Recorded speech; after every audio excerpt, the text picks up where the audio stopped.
અમદાવાદમાં મોડી રાતથી જ ધોધમાર વરસાદ વરસી રહ્યો છે ત્યારે અમદાવાદ સર્વત્ર જળબંબાકાર થઈ ગયું છે। હાલ આપ અમદાવાદના જે દ્રશ્યો જોઈ રહ્યા છો, જે વિડીયો જોઈ રહ્યા છો તે છે બાપુનગર અને પટેલવાડીના।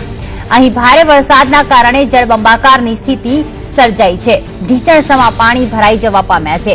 બાપુનગરમાં જે પટેલવાડી આવેલી છે તે પટેલવાડીમાં હાલમાં ઢીંચણસમાં પાણી ભરાઈ ગયા છે। રસ્તા ઉપર પાર્ક કરેલા જે વાહનો હતા તે પણ હાલમાં પાણીમાં ગરકાવ થઈ ગયા છે અને સમગ્ર અમદાવાદમાં જે દુકાનો હોય છે, જે માર્કેટ હોય છે તે પણ હાલમાં બંધ હાલતમાં જ જોવા મળી રહી છે। લોકોને જીવન જરૂરિયાતની વસ્તુ મેળવવામાં પણ આજે વહેલી સવારથી તકલીફોનો સામનો કરવો પડી રહ્યો છે। તો હાલમાં સંદેશ ન્યૂઝ પર આપ દ્રશ્યો નિહાળી રહ્યા છો તે છે બાપુનગર વિસ્તારના દ્રશ્યો કે જ્યાં ઢીંચણસમાં પાણી ભરાવાના કારણે હાલમાં લોકો અનેક મુશ્કેલીઓનો સામનો કરી રહ્યા છે।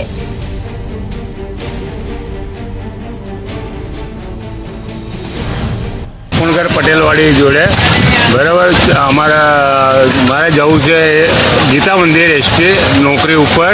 બસ અહીંયા કોઈ સાધન નહીં, બધું ચારે બાજુ પાણી ભરાઈ ગયું છે ને અમે અત્યારે સેવા કરવા માટે ઊભા છીએ।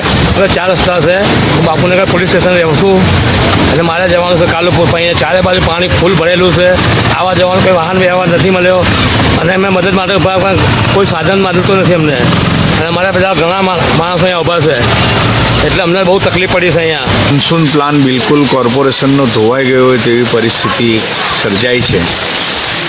ગુજરાત હાઉસિંગ બોર્ડ બાપુનગરની અંદર ઘેર ઘેર લગભગ વરસાદી પાણી અંદર ઘૂસી ગયા છે અને દરેક લોકો હેરાન પરેશાન છે। કોર્પોરેશન તંત્ર કે કોઈ પણ પક્ષના વ્યક્તિઓ કોઈ વ્યક્તિની દરકાર લીધા વગર કોઈ જગ્યાએ જોવા જતા નથી, ફક્ત વોટ લેવાના સમયે લોકોના ઘેર જાય છે પણ આવી મુશ્કેલીઓમાં કોઈ મદદરૂપ થતું નથી।